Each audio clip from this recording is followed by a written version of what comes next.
I'm Amber Mitchell, 32, and my apartment looks like a daycare center exploded in it. Toys everywhere, half-eaten sandwiches, and me, exhausted on the couch. Then my phone rings. It's Jessica, my sister, bubbling with excitement. Amber, guess what? I'm pregnant again. Baby number 5.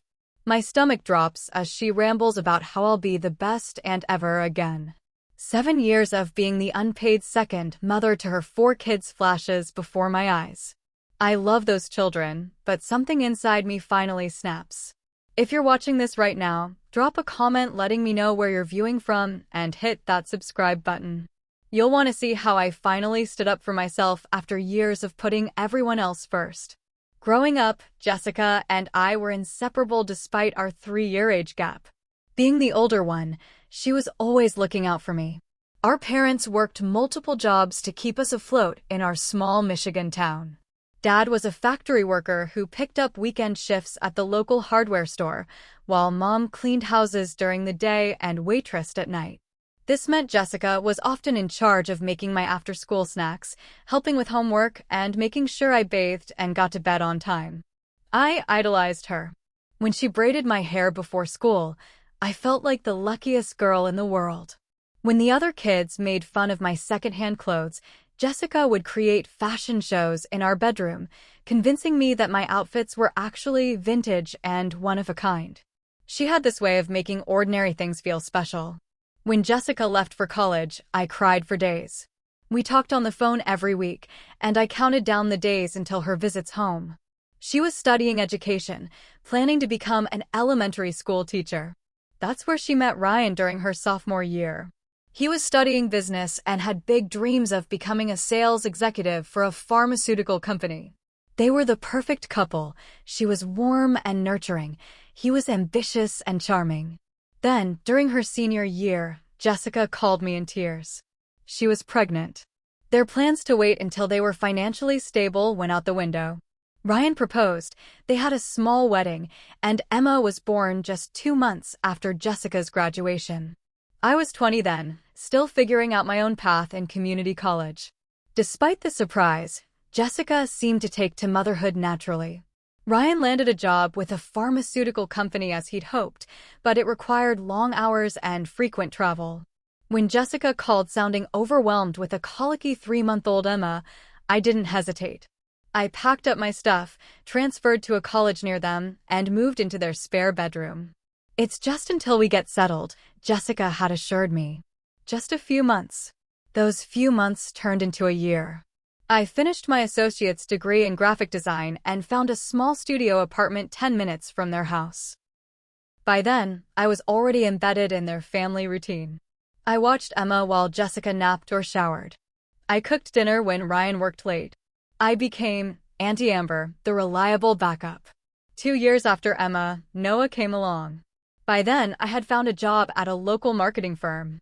Jessica had given up her teaching plans to be a stay-at-home mom. Ryan's career was taking off, which meant more business trips and networking events. Naturally, Jessica turned to me whenever she needed help, which was increasingly often. Could you take Emma to her dance class? Ryan's out of town and Noah has a doctor's appointment. Would you mind if the kids stay with you this weekend? Ryan surprised me with concert tickets. Amber, I'm so sorry, but Noah's running a fever and the daycare won't take him. I have that parent-teacher meeting I can't miss. Could you possibly work from home today? Each request seemed reasonable on its own. How could I say no? These were my niece and nephew whom I adored. Emma with her artistic talent and quick wit. Noah with his dinosaur obsession and heart-melting giggle. I was building memories with them, becoming an important figure in their lives. Then Lily arrived when Noah was 3. Sweet Lily with her curious eyes and endless questions. By the time Lucas joined the family 4 years ago, I had been promoted to senior graphic designer, which thankfully allowed me to work remotely 3 days a week. This flexibility became both a blessing and a curse. It made me even more available to step in whenever Jessica needed just a quick favor. My apartment gradually transformed to accommodate the children. A corner of my living room filled with toys. My spare closet stocked with extra clothes for each kid. My refrigerator covered with their artwork. my calendar marked with their soccer games, recitals, and doctor appointments. Meanwhile, my own life remained stagnant. Dating became nearly impossible. Who wants to compete with 4 children for attention? Career opportunities that required travel or evening networking events were declined. My savings dwindled as I spent money on kid-friendly groceries, birthday presents, and contributing to extracurricular activities that Jessica and Ryan couldn't quite afford. Don't get me wrong, I love those children fiercely. Emma is now 12 and showing real talent in art, something we bond over. 10-year-old Noah can name every dinosaur that ever existed and has my same dry sense of humor. 7-year-old Lily is a bookworm who reads far above her grade level. And little Lucas, at 4, follows me around like a shadow, declaring me his favorite person on good days. But somewhere along the way, I stopped being just their aunt and became a co-parent without any of the authority or recognition. Jessica would make decisions about their education or activities and simply inform me of my role in executing them. Ryan would joke at family gatherings about how lucky they were to have me, never acknowledging that their lifestyle was built on my sacrifices. "We couldn't do it without you, Amber," Jessica would say, hugging me while simultaneously handing me a child's backpack or lunchbox. I smiled and accepted these statements as sufficient payment for my time and energy. After all, family helps family, right? That's what our parents had always taught us. But as years passed, a quiet resentment began to build, one I was too guilty to acknowledge even to myself. My job as a graphic designer became both my passion and my lifeline. Working remotely allowed me to build a career while accommodating Jessica's constant requests, but it came with its own set of challenges. Try designing a precise logo with a 4-year-old climbing on your lap, or finalizing a client presentation while mediating an argument between siblings. My 700-square-foot apartment, once my peaceful sanctuary, transformed into a chaotic extension of Jessica's household. The spare bedroom I'd planned to use as a home office instead became a glorified storage room for extra kids' beds, toys, and clothes. My living room featured a pull-out couch where the older kids slept during their overnight stays, which happened at least twice a month when Ryan had business trips and Jessica claimed she just couldn't handle all 4 alone. The financial strain crept up on me gradually. It started with small expenses, buying extra snacks, contributing to birthday presents, replacing items the kids accidentally broke. Then it expanded to larger contributions, helping with Emma's dance lessons when Ryan's company went through layoffs, purchasing a new laptop for Noah's school projects, covering Lily's allergy medication when their insurance denied it. My salary as a senior graphic designer was decent, but not designed to support a second household of 4 children. "I'll pay you back when we get our tax return," Jessica would promise, but those reimbursements rarely materialized. When I gently brought it up, she'd look hurt and remind me of all the times she had taken care of me growing up. My dating life became a series of first dates that never progressed further. I met Mark, a kind environmental engineer, through a dating app. Our first 3 dates went wonderfully until I had to cancel our 4th when Lucas came down with strep throat and Jessica had an important parent-teacher conference. "Family emergency again?" Mark texted, with a telling ellipsis at the end. I never heard from him again. There was Daniel, who seemed understanding at first about my family commitments, until he realized that occasional babysitting meant 3 weekends out of 4 were potentially occupied. "I'm looking for someone who can actually build a life with me," he explained during our breakup conversation. And Caroline, a talented photographer who wanted to travel the world for destination weddings and needed a partner who could occasionally join her adventures. That relationship ended when I missed our 6-month anniversary trip because Noah broke his arm the day before our departure. Career opportunities slipped through my fingers as well. My design portfolio was strong, and I occasionally received offers from larger agencies in Chicago or New York. Each time, the thought of moving away brought immediate panic, not because I feared change, but because I couldn't imagine who would help Jessica if I wasn't around. When my boss offered me the creative director position, it came with a significant raise, but required being in the office 5 days a week and occasional evening client meetings.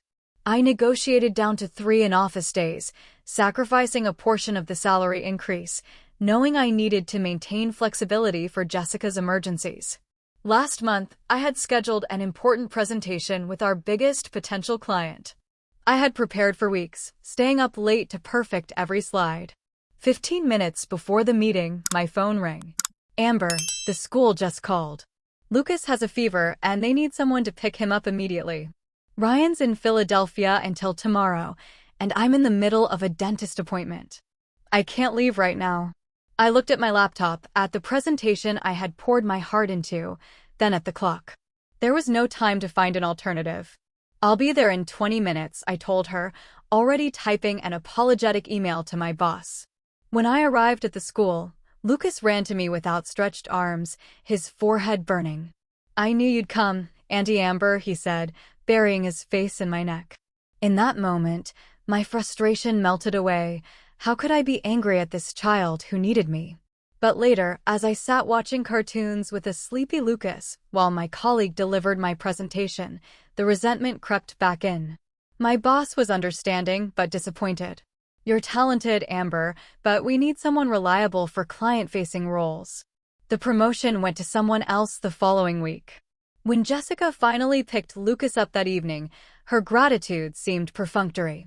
You're a lifesaver. Did he take his medicine at 3? Oh, and while I'm here, any chance you could take the girls to their hair appointments on Saturday?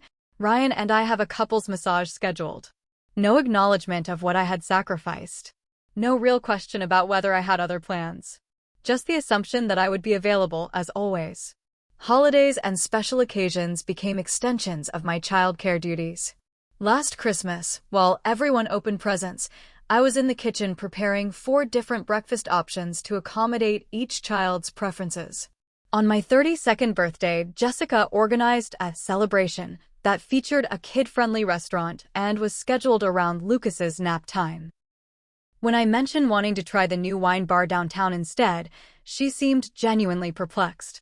But the kids were so excited about Chuck E. Cheese, she said, as if my birthday should naturally revolve around her children's preferences. I had tried establishing boundaries before.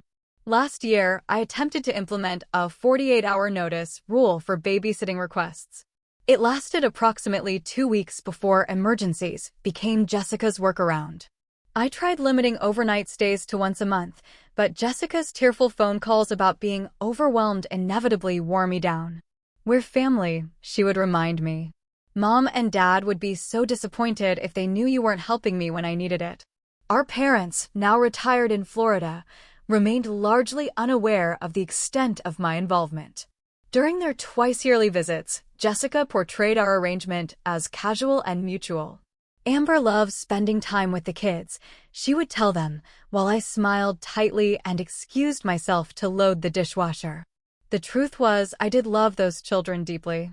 I treasured Emma's confidences about school drama, Noah's excitement when he mastered a new video game level, Lily's imaginative stories, and Lucas's sloppy kisses. I loved being their aunt, I just never signed up to be their second mother. As months turned into years, the weight of unspoken expectations grew heavier. I found myself canceling my own therapy appointments to drive children to soccer practice. I postponed a mammogram 3 times because Jessica had no one else to watch the kids during her hair appointments. My own health, relationships, and career all took a back seat to the constant needs of my sister's family. The exhaustion wasn't just physical, it was emotional.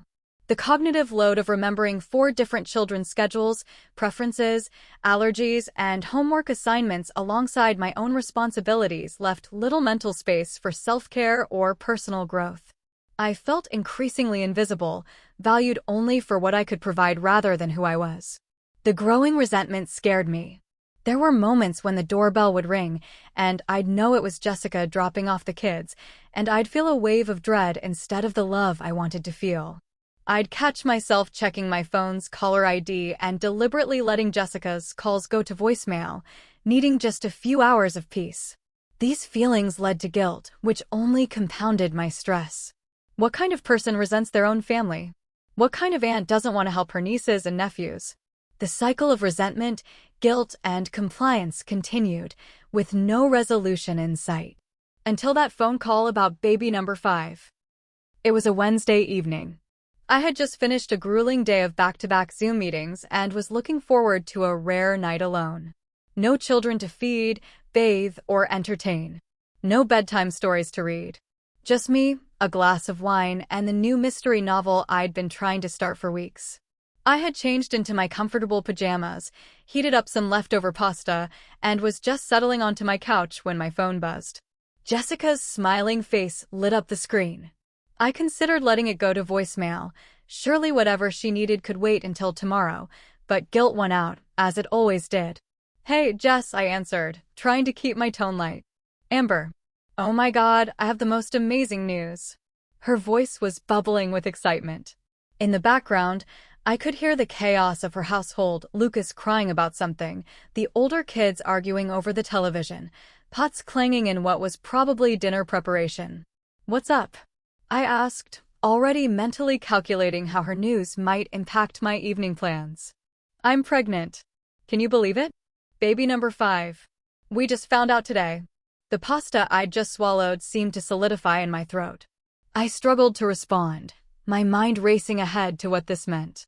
Another child. More babysitting. More financial strain. More years of putting my life on hold. Wow, I finally managed. That's big news. How are you feeling? A little morning sickness, but nothing I haven't handled before. Ryan's thrilled. He's always wanted a big family. The kids are so excited too. Emma's already talking about helping with the baby, and Lucas keeps saying he won't be the littlest anymore. I made appropriate sounds of acknowledgement as she continued, but her next words snapped me back to full attention. "Anyway, I was thinking your second bedroom that you've been using for storage? If we cleared it out, it would make the perfect nursery for when the baby stays with you. You'd just need a crib and changing table. Oh, and I know your lease doesn't allow painting, but maybe we could do temporary wallpaper? Something gender neutral since we don't know yet if it's a boy or girl." My apartment. My second bedroom. My life. All being rearranged without so much as asking if I was on board. "Jessica," I started, but she was already moving on. "And I'll definitely need more help with the older kids once the baby comes. I was thinking maybe you could take them for a full weekend each month. That way Ryan and I can focus on the newborn. Oh, and you'll need to update your emergency contact information at all their schools.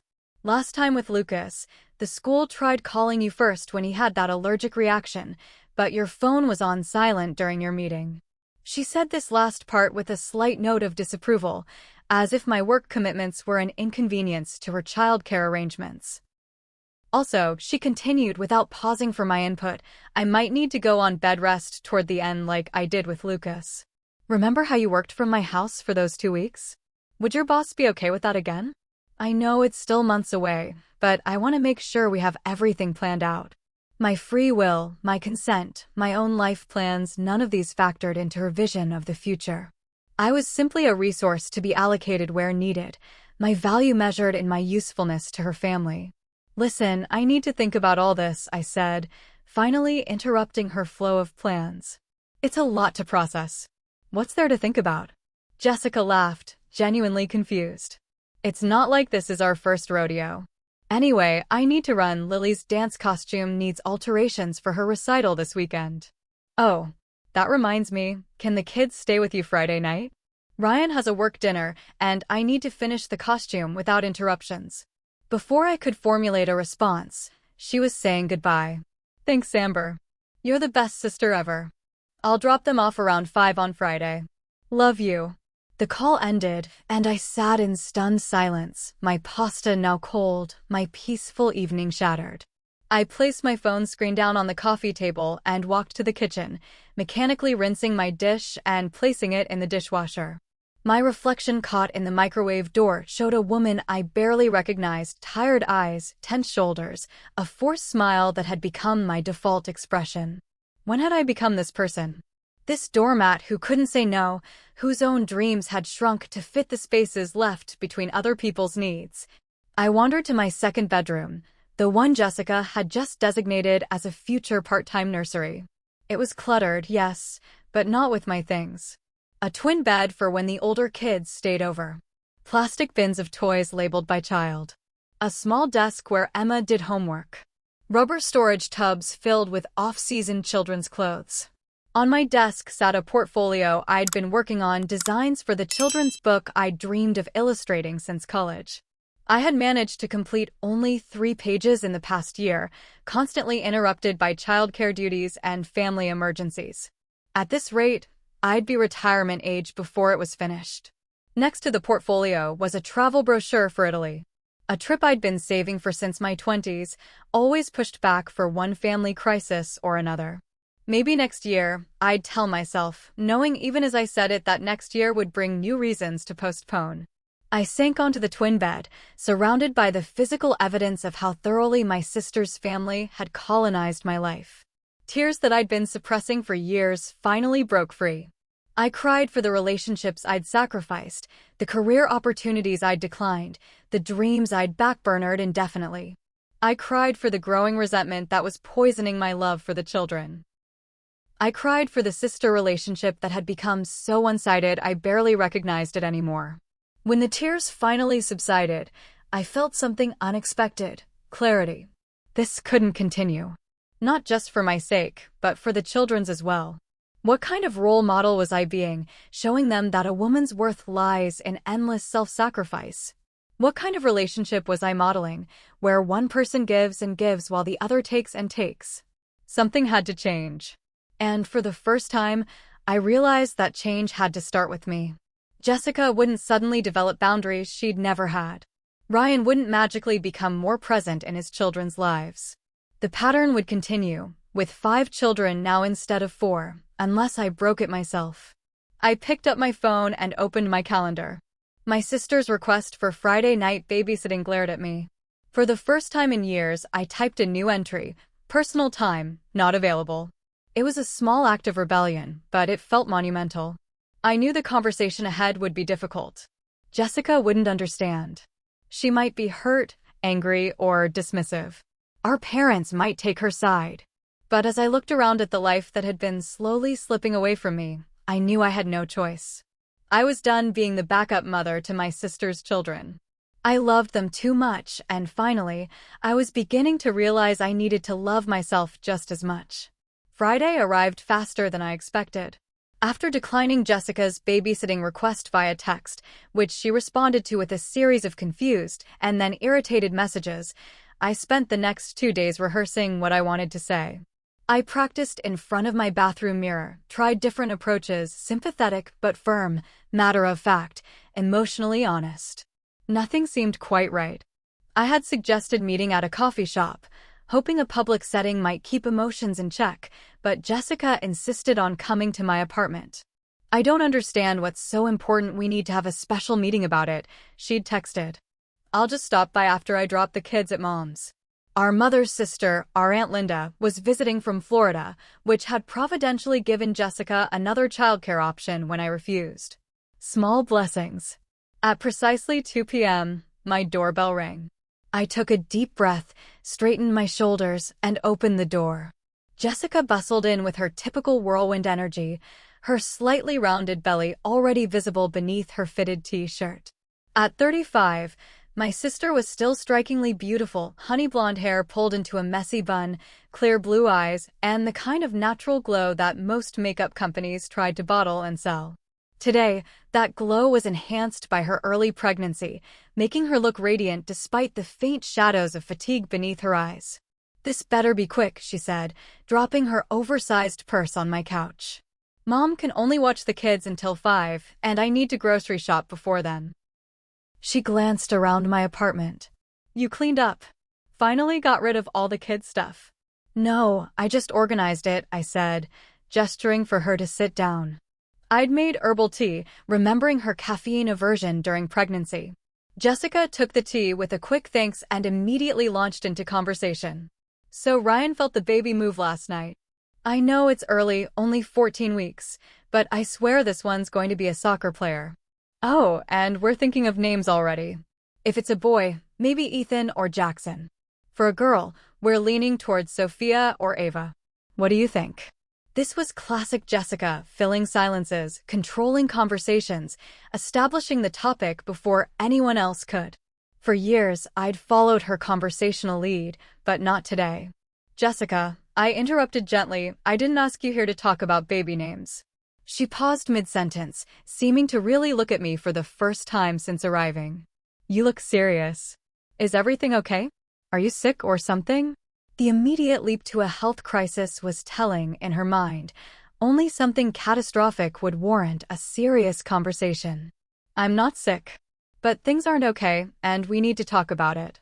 Jessica's expression shifted from concern to wariness. What things? I took a deep breath. Things between us. My role in your family's life. The expectations and assumptions that have been building for years. Her eyebrows drew together. What are you talking about? When you called to tell me about your pregnancy, you didn't just share news. You immediately started making plans for how I would help with the new baby, how my apartment would need to accommodate another child, how my schedule would adapt to your needs. Jessica's confusion seemed genuine. Well, yeah, that's what we always do. That's the problem, I said quietly. We always do this. You plan, I accommodate. You need, I provide. You ask, I say yes, regardless of the cost to my own life. Cost? What cost? Jessica set down her tea. You love the kids. You've always been there for them. I do love them. So much it hurts sometimes. But Jess, I've given up so much to be their secondary parent. My relationships, career opportunities, financial stability, personal time, all sacrificed because you and Ryan have come to expect my constant availability. Jessica's expression hardened. So that's what this is about? You're keeping score now? After everything I did for you growing up. And there it was, the card she always played.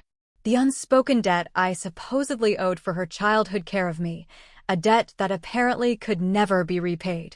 This isn't about keeping score, I said, fighting to keep my voice steady. It's about boundaries. Healthy ones. I love being an aunt, but I've become something else, an unpaid, unacknowledged co-parent without any of the authority or recognition. Jessica stood up abruptly. I can't believe how selfish you're being right now. I'm pregnant, Amber.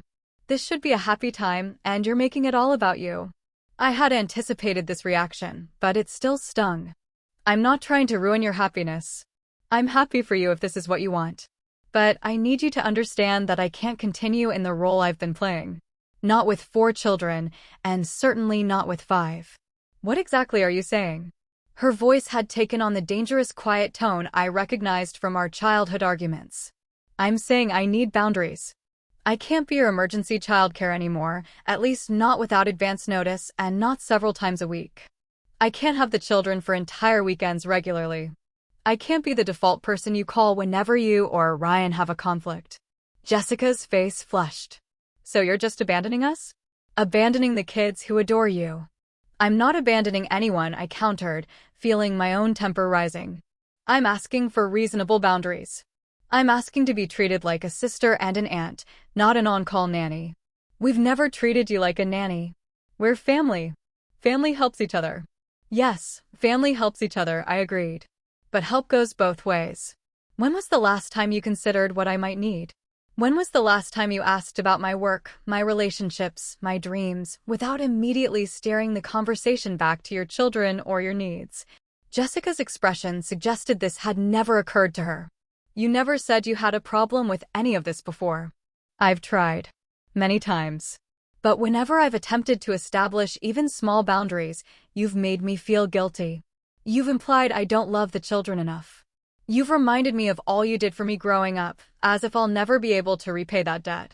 That's not fair, Jessica protested, but there was a flicker of recognition in her eyes. What's not fair is expecting one person to reshape their entire life around another's choices, I said firmly. You and Ryan chose to have 4 children and now a 5th. I love being part of their lives, but I never signed up to be a 3rd parent. The children's artwork on my refrigerator caught Jessica's eye, drawings addressed to Auntie Amber, school photos, handprint crafts from years past. Her expression softened momentarily. The kids need you, Amber.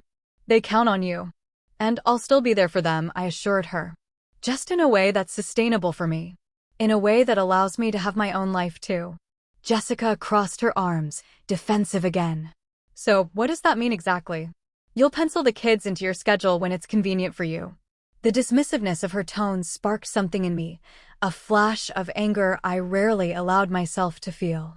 That's exactly the attitude I'm talking about, I said, my voice rising despite my efforts to stay calm. You act like my time belongs to you by default.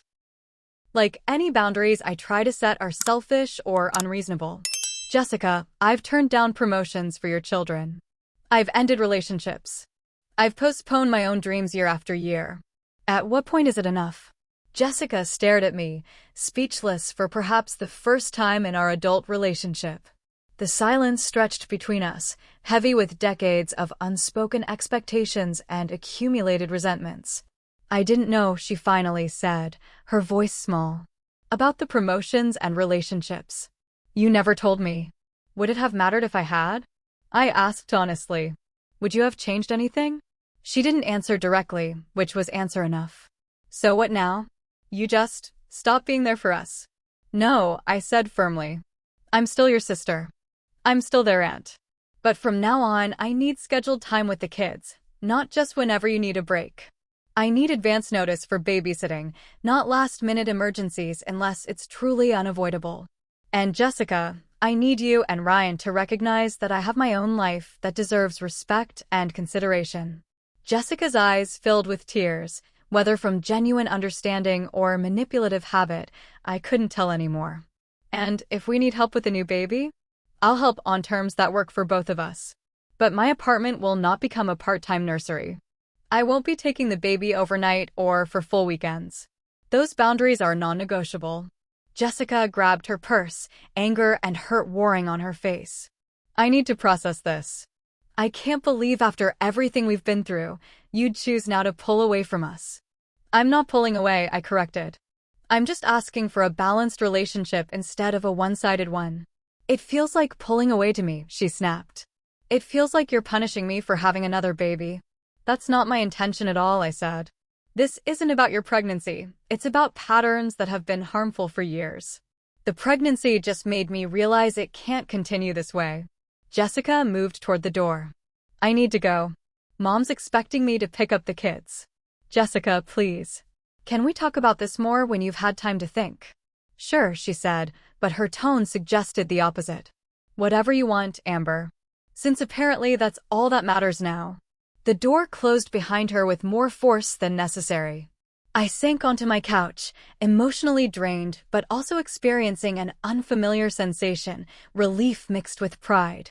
For the first time in years, I had advocated for myself despite the discomfort and conflict it created. I knew this wasn't the end of the conversation. Jessica's parting words suggested she viewed my boundaries as selfish demands rather than necessary self-care. The road ahead would be difficult, with potential fallout extending beyond just my sister to include Ryan, my parents, and even the children. But as I looked around my apartment, my space, my sanctuary, I felt something shift inside me. A quiet determination replaced the guilt and obligation that had driven me for so long. Whatever came next, I had taken the first step toward reclaiming my life. The days following my confrontation with Jessica passed in uncomfortable silence. No texts asking for last-minute pickups from school. No calls detailing the children's latest achievements or challenges. No impromptu visits with kids in tow.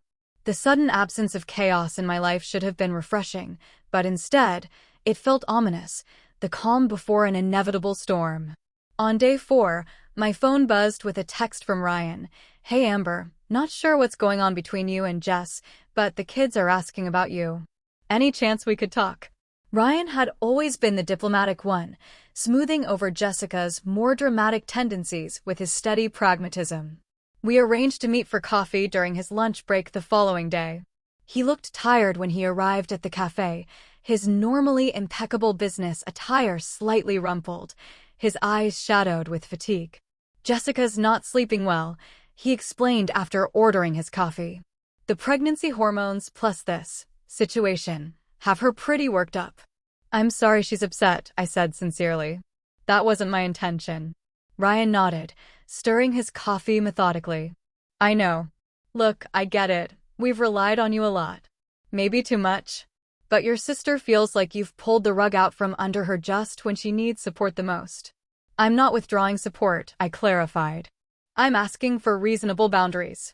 What's reasonable to you might feel impossible to Jess right now, Ryan countered. You know how she gets during pregnancies, more emotional, more anxious. She's convinced you hate her, that you resent the kids. That's not true at all. I love those children more than anything. I know that, Ryan assured me. But try seeing it from her perspective. She's pregnant, already worried about managing with a newborn and 4 other kids, and suddenly her most reliable support person is setting new terms.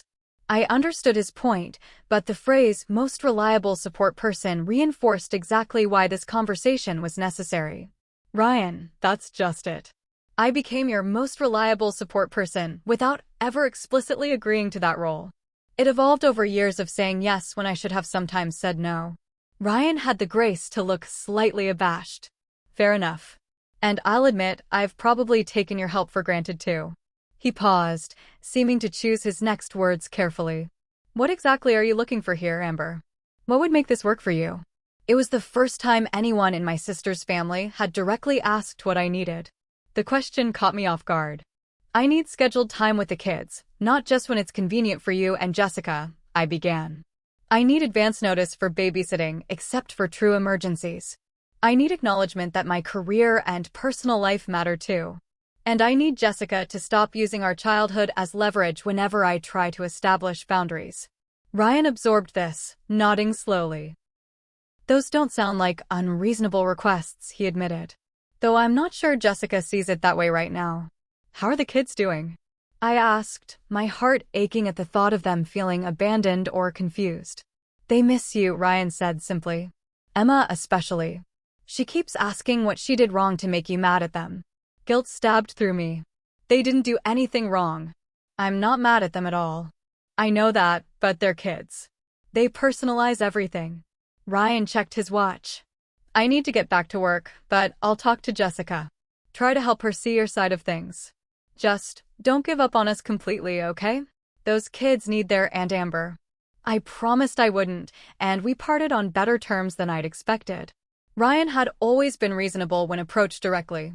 The real challenge would be Jessica. That challenge arrived sooner than anticipated. 3 days later, my parents called for our weekly Sunday check-in.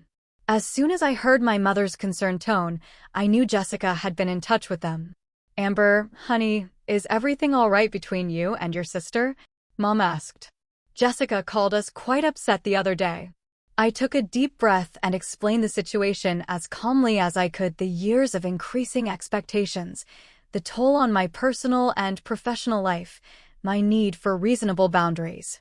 Dad jumped in before I'd finished. Family helps family, Amber.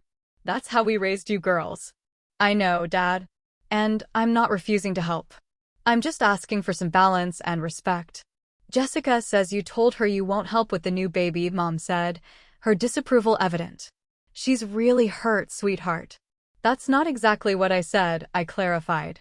I said I wouldn't be an on-call third parent like I've been with the other 4. I'll still be involved, just with clearer boundaries. Boundaries, Dad repeated as if the word tasted strange. Seems to me that's just a fancy way of saying you're putting yourself first. Sometimes I need to put myself first, I countered, surprised by my own boldness. I've put Jessica and her family first for years, often at significant cost to myself. Well, your sister is pregnant, Mom reminded me, as if this fact trumped all other considerations. This is a time when she needs support, not boundaries. The conversation continued in circles, with my parents firmly in Jessica's corner. Their perspective wasn't surprising. They came from a generation where family obligation was paramount, where personal sacrifice was expected rather than questioned. By the time we hung up, it was clear they viewed me as the unreasonable one in this situation. The family pressure intensified the following weekend when Jessica orchestrated what could only be described as an intervention. I arrived at my parents' house for what I thought was a casual Sunday dinner, only to find Jessica, Ryan, and my parents waiting with serious expressions. We need to talk about this situation, Jessica announced as soon as I'd sat down. For the next hour, I listened as each of them explained why my sudden selfishness was causing problems. Jessica detailed how my abandonment was affecting the children. Ryan, despite our seemingly productive coffee meeting, emphasized the stress my new rules were placing on their family system. My parents reinforced their belief that family obligation should trump personal needs. I sat quietly, letting them speak, noting how none of them addressed the underlying issues, the years of one-sided expectations, the lack of reciprocity, the toll on my well-being. When they finally finished, I spoke calmly but firmly. I hear all of your concerns. I understand this change is difficult, but my decision stands.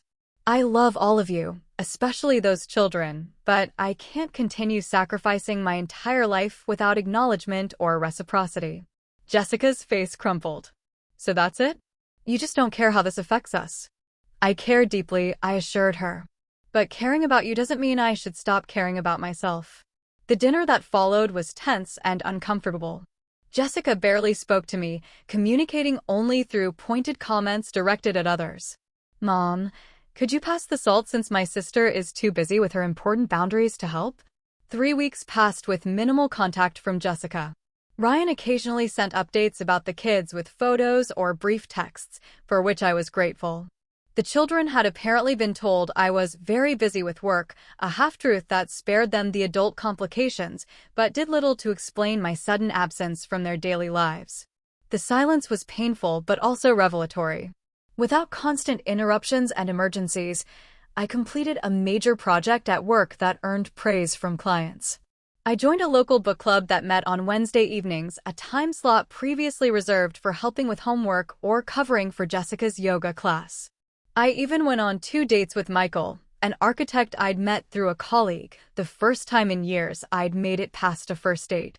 Most surprisingly, I found myself missing the children with an intensity that caught me off guard. Not the chaos or the obligation, but their specific personalities, their laughter, their perspectives on the world. I missed Emma's artistic talent, so similar to my own at her age. I missed Noah's dinosaur facts and wry observations. I missed Lily's endless questions and Lucas's exuberant hugs. One evening, as I was leaving work, my phone rang with a call from an unexpected source, my mother. Amber, she said, her voice uncharacteristically hesitant. Do you have time to talk? We met at a small cafe near my apartment. Mom looked older than I remembered, the lines around her eyes more pronounced. She ordered tea and studied me as we waited for it to arrive. You look different, she finally said. More. I don't know. Peaceful? I smiled. I feel different. More like myself again. Mom nodded slowly. I've been thinking about our last conversation. About what you said regarding sacrifice and reciprocity. She paused, gathering her thoughts. Your father and I, we come from a different generation. Family obligation was just expected, especially from women. I know, Mom. But, she continued, surprising me, that doesn't mean it was always right or fair. She reached across the table and took my hand. Jessica told me about the promotion you turned down last year to help when Lucas had pneumonia. She remembered that? I asked, genuinely surprised. She's been doing a lot of reflecting these past weeks. We all have. Mom squeezed my hand. I'm not saying I fully understand your position, but I'm trying to. And I want you to know that your father and I love you both equally, even if we haven't always shown it. Tears stung my eyes at this unexpected acknowledgement. Thank you for saying that. Jessica's struggling, Mom admitted. Not just with the pregnancy, but with realizing how much she's depended on you. It's not easy for her to accept that things need to change. It's not easy for me either, I confessed. I miss the kids terribly. They miss you too, Mom said softly. Maybe that's a starting point. When we parted, something had shifted between us. Not a complete understanding, but a tentative step toward it. As I walked home, I felt a glimmer of hope that perhaps resolution was possible, even if the path there remained unclear. That hope was tested the very next day when Jessica called. For a moment, I considered letting it go to voicemail, still raw from weeks of tension. But I answered. The kids are asking when they can see you, she said without preamble. I've run out of excuses. I'd love to see them, I said cautiously. Fine, Jessica replied, her tone clipped. But on your terms, right? When and how it works for you. I bit back a defensive response. How about we start with something simple? Maybe I could take them for ice cream this weekend. A pause. They'd like that. And Jessica, I added before she could hang up, I'd like to see you too. When you're ready. Another pause, longer this time. I'll think about it, she finally said, and ended the call. It wasn't much, but it was a beginning. The wall of silence had been breached. Whether we could build something new and healthier on the other side remained to be seen, but for the first time in weeks, I felt cautiously optimistic. The ice cream outing with the children was both joyful and bittersweet. They bombarded me with updates on their lives: Emma's art contest win, Noah's science project on dinosaur extinction, Lily's new chapter books, Lucas's adventures in preschool. They asked innocent questions about my absence. Were you on a secret mission, Auntie Amber? That I answered with age-appropriate half-truths. They showed no resentment, only delight at being together again, reminding me of what had made all the sacrifices worthwhile in the first place. Jessica remained distant, dropping the children off with minimal interaction. Ryan, who picked them up, was more communicative, mentioning that Jessica had finally hired a part-time college student to help with childcare 2 afternoons a week, a small but significant step toward reducing their dependence on me. The following week, Jessica texted, "Kids have half day at school Friday. College sitter unavailable. Could you watch them 12 to 3? We'll pay your normal rate." The formality of the message, so different from her previous casual assumptions, made me both sad and hopeful. The explicit mention of payment, something never offered before, signaled that she was trying, in her own way, to acknowledge the transactional nature of childcare, even between family members. "I can do Friday," I responded. "No payment necessary for occasional help. Looking forward to seeing them." It wasn't perfect, but it was progress. Small steps toward a new normal, a relationship rebuilt on mutual respect rather than one-sided expectation. The road ahead would be long and likely bumpy, but for the first time in years, I felt we were moving in the right direction. 2 months passed with minimal contact between Jessica and me. Our interaction consisted mainly of carefully worded text messages arranging occasional visits with the children. These visits were structured and scheduled in advance. No more last-minute emergencies or open-ended commitments. When I did see the kids, the joy was pure somehow, untainted by resentment or obligation. Meanwhile, my own life expanded in ways I hadn't anticipated. The promotion I'd previously declined was offered again, and this time I accepted. My boss was impressed with my recent productivity and focus, qualities that had been difficult to maintain during years of constant interruptions. "Whatever changes you've made in your personal life," she told me, "they're reflecting positively in your work." My dating life improved as well. Michael, the architect I'd met through a colleague, became a regular presence in my life. At 38, he was divorced with no children, a situation that once might have seemed lacking, but now felt refreshingly uncomplicated. He understood my need for independence and respected my boundaries, qualities I'd never properly valued in previous relationships. "I like that you know what you want," he told me one evening as we shared a bottle of wine on my balcony, a space that had previously been deemed too dangerous for my nieces and nephews to access. Too many people just drift along accepting whatever happens to them. I thought about how accurately that had described me for years and felt a surge of pride at how far I'd come. The most unexpected development came 6 weeks after our confrontation when my phone rang with Ryan's number. "Amber," he said, his voice strained. "I need to talk to you. Not about Jessica, well, not directly. It's about the kids. About our situation." We met at a coffee shop the following day. Ryan looked exhausted, the pressures of his demanding job and growing family evident in the new lines around his eyes. "Things have been challenging," he admitted after ordering his usual black coffee.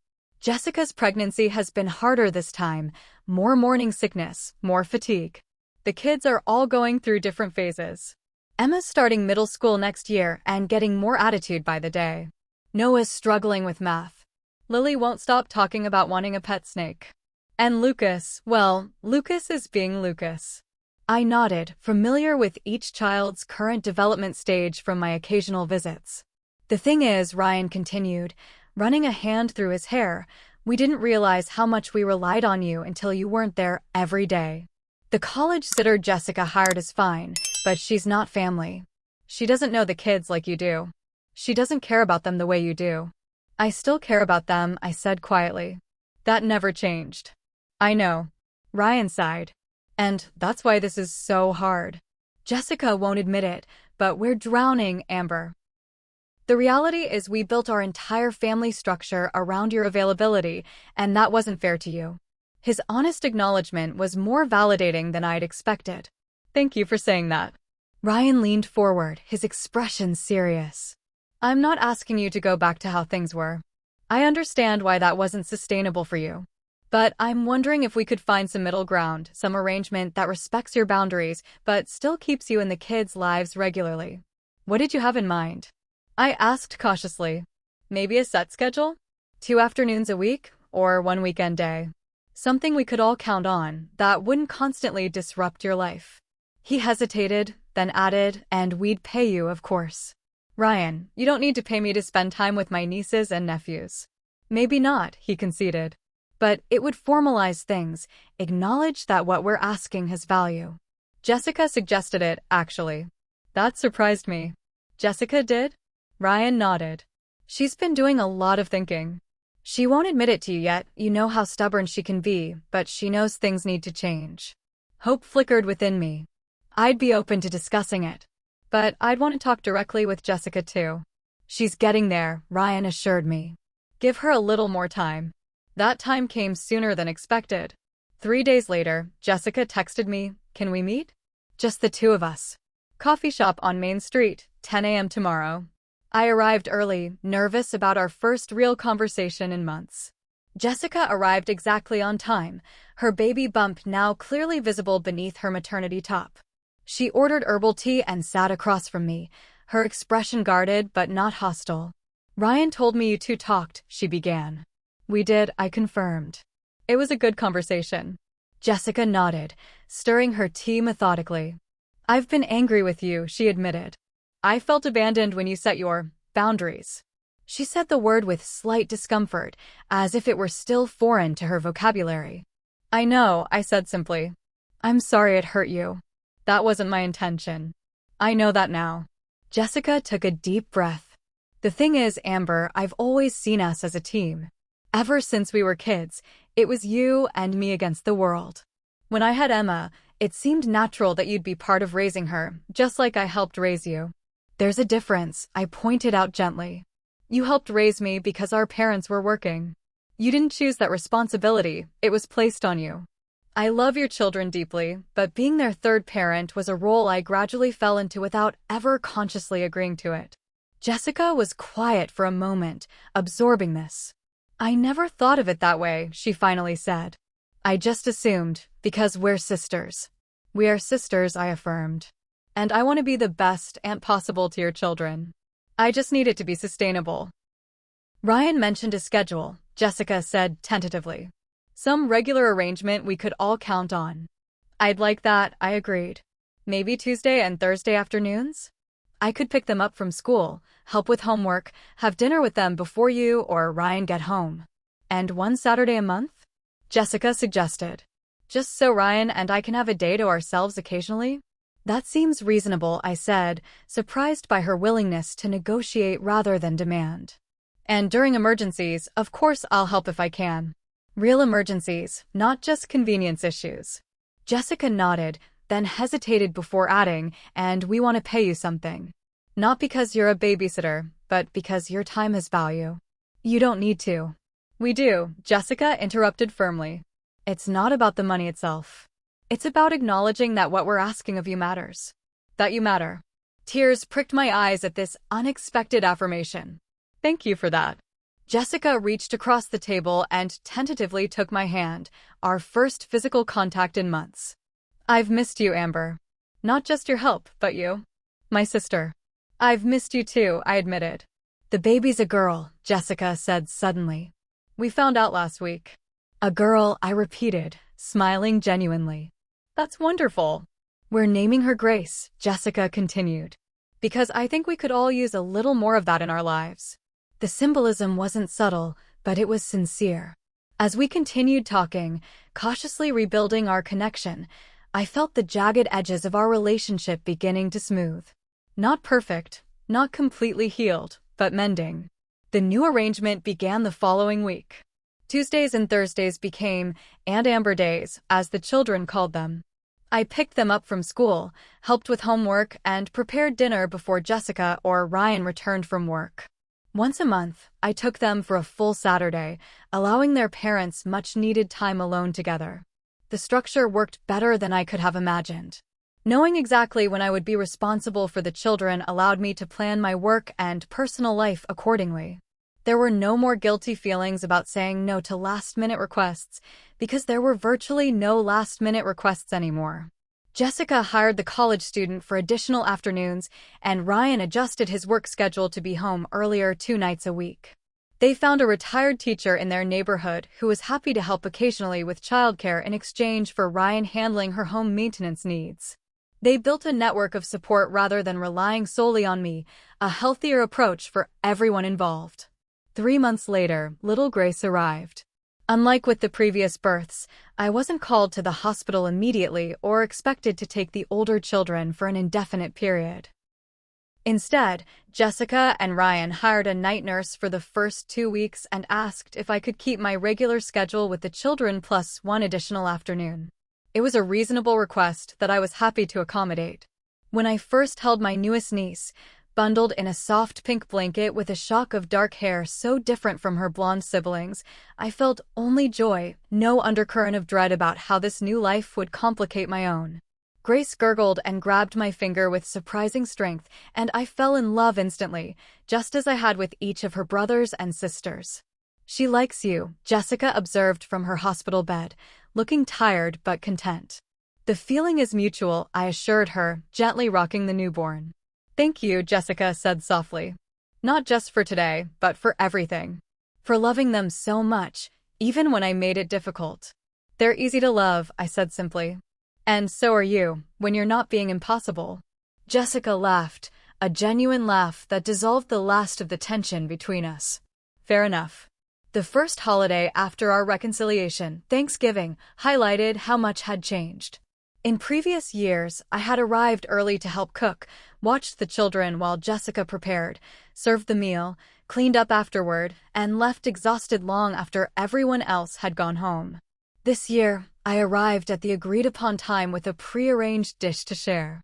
The children greeted me enthusiastically, but then returned to the board game they were playing with Ryan's parents. Jessica was in the kitchen with our mother and a friend from her neighborhood, the cooking well underway. "Wine," Jessica offered, handing me a glass without waiting for my response. Mom's friend Diane brought an amazing Pinot Noir. I accepted the wine and observed the scene, the division of labor, the shared responsibility, the lack of chaos despite the presence of 4 children and a newborn. Jessica had adapted, finding new ways to manage her household that didn't depend entirely on my involvement. Later, as we gathered around the table, Ryan raised his glass in a toast. "To family," he said, "and to new beginnings." "And to boundaries," Jessica added with a meaningful glance in my direction.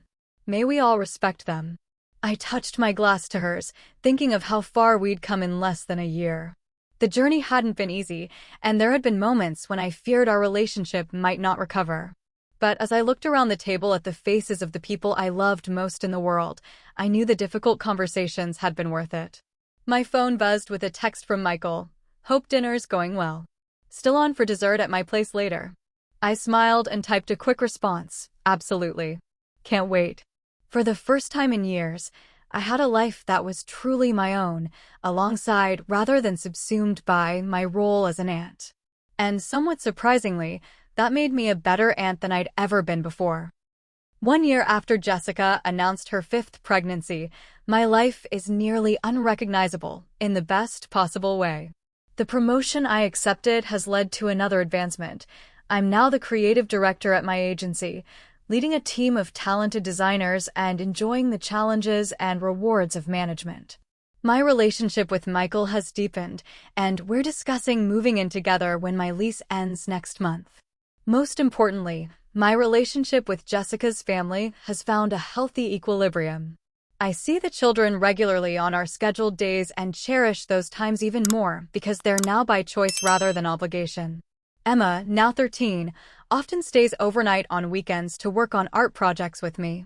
Noah and I have a standing monthly visit to the Natural History Museum to feed his dinosaur obsession. Lily and I exchange books, building her already impressive reading skills. Lucas still follows me everywhere when I visit, but now I have the energy to fully engage with his boundless curiosity. And baby Grace, sweet, serious Grace with her thoughtful eyes, seems to represent the new chapter in our family story. I'm her godmother, a role Jessica offered as a symbol of our renewed sisterhood. Jessica hired a permanent part-time nanny, a retired teacher named Margaret who brings structure and educational support the college student couldn't provide. Ryan adjusted his work schedule to be home by 5:33 nights a week, taking a more active role in daily parenting. They've created a sustainable system that doesn't collapse when I'm unavailable. Perhaps most surprisingly, Jessica herself has changed. The sister who once took my availability for granted now texts before calling to ask if I have time to talk. She remembers to ask about my work projects and relationship milestones. She expresses genuine gratitude for my time with her children rather than expecting it as her due. I never realized how much I was asking of you, she admitted recently as we shared coffee while the older kids played at the park. It took losing your help to understand how much I depended on it. It wasn't about not wanting to help, I reminded her. It was about needing balance. I know that now, Jessica said, adjusting Grace in her carrier. And, honestly, I think we're all better for it. The kids appreciate their time with you more. Ryan and I have learned to be more organized. And you seem happier? I am happier, I confirmed. I love being their aunt on my own terms. The journey to this point wasn't easy. There were painful conversations, tearful misunderstandings, and moments when I feared our relationship might be permanently damaged. The first few months of establishing and maintaining boundaries tested my resolve daily. Each time I said no to a request that would have previously been automatic, I battled guilt and doubt. But gradually, something unexpected happened. Standing firm actually improved our relationship rather than destroying it. As Jessica and Ryan adapted to my boundaries, they developed new resources and solutions. As I reclaimed my autonomy, I brought more joy and less resentment to my interactions with the children. The most valuable lesson I've learned is that true family support is reciprocal. For years, I believed that loving my sister and her children meant sacrificing my own needs without question. I thought boundaries were selfish, that prioritizing myself even occasionally meant failing as an aunt and sister. Now I understand that the healthiest relationships involve mutual respect and consideration. By establishing clear boundaries, I didn't diminish my love for Jessica's family. I created the conditions that allow that love to flourish without resentment or burnout. I've also learned that patterns established over decades don't change overnight. Jessica still occasionally slips into old habits, calling with last-minute requests or assuming my availability. The difference is that now I can gently redirect these moments without anger or guilt. That doesn't work for me, but I could help on Thursday instead. Simple, clear, kind, and surprisingly effective. The children have adjusted better than I feared. Initially, they were confused by my reduced presence, but kids are remarkably adaptable. Now they understand that Aunt Amber has her own life and job, just like their parents do. Rather than seeing me as less committed to them, they seem to respect me more. Emma, in particular, has commented that she likes seeing me have my own adventures. When I grow up, she told me recently, I want to be like you, doing cool design stuff and having a boyfriend and not just taking care of kids all the time. Her mother, overhearing this, raised an eyebrow but then laughed. Honestly, that's not bad advice. I might have benefited from a bit more balance myself. That moment crystallized something important. By standing up for myself, I wasn't just improving my own life, I was modeling healthier relationships for the next generation. Emma was learning that women can love their families deeply while still maintaining their own identities and ambitions. Lucas was seeing that relationships involve give and take, not just one person constantly sacrificing for others. My relationship with Michael has flourished in this new chapter. Unlike previous boyfriends who grew frustrated with my constant unavailability, he's gotten to know the real me, someone with interests, goals, and time to invest in our relationship. He's integrated naturally into my family life as well, joining occasionally for Sunday dinners or helping me build the treehouse I promised the kids for their backyard. "I like that you have clear boundaries," he told me recently. "It makes me feel secure knowing you can advocate for yourself." My parents have come around too, albeit slowly. Mom still occasionally makes comments about family obligation, but she's also expressed pride in my career advancement and relationship. Dad, surprisingly, has become one of my strongest supporters after seeing how much happier and more fulfilled I am. "You remind me of my sister," he told me recently, referring to my Aunt Patricia, whom I barely knew. "She always knew her own mind, even when everyone told her she was wrong. Turns out she was right all along." The irony isn't lost on me that by creating some distance in my relationship with Jessica's family, I've actually developed deeper, more meaningful connections with them. Our time together now is intentional and focused, not just the byproduct of childcare necessity. I listen better because I'm not exhausted from overextending myself. I engage more fully because I'm present by choice rather than obligation.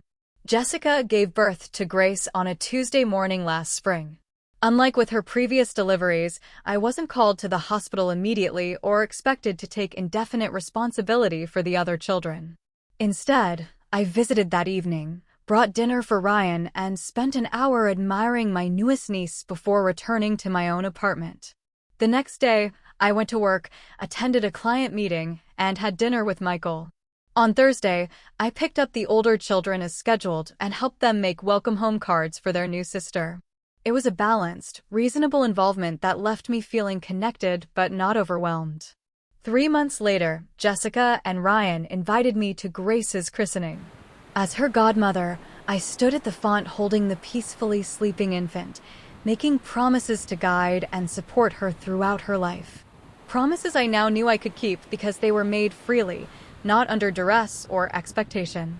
Looking around at the gathered family, Jessica and Ryan, the 4 older children dressed in their Sunday best, our parents beaming proudly, I felt a wave of gratitude for the difficult journey we'd undertaken together. The confrontation that had seemed so devastating a year earlier had actually been the beginning of healing, not just for me but for all of us. As I hand Grace back to Jessica and watch them surrounded by their children, this beautiful, chaotic family that I love so deeply, I realized that the greatest gift I gave them wasn't unlimited childcare or constant availability. It was the courage to create a healthier dynamic, one that allows all of us to thrive in our respective roles. And the greatest gift I gave myself was permission to matter just as much as everyone else. If you're watching this and struggling with your own boundary issues with family, remember that setting limits isn't selfish, it's necessary for sustainable relationships. Love doesn't mean endless sacrifice. Sometimes the most loving thing you can do is say no. Have you ever had to set difficult boundaries with family members? Share your experience in the comments below. And if this story resonated with you, please hit that like button and subscribe to hear more stories about navigating complicated family dynamics. Thank you for listening to my journey, and remember, you deserve to be more than someone else's support system.